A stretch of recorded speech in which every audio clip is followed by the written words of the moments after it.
today is about you learning how to trust others, let others trust you, but most importantly, how to trust yourself.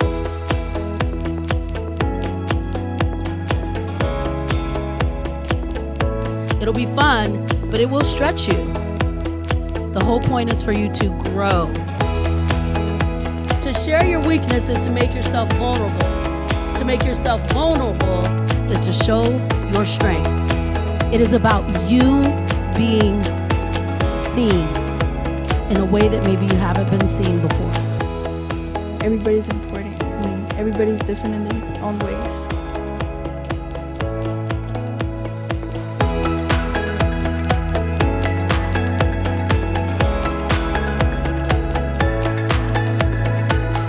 Stepping out just once creates this ripple effect.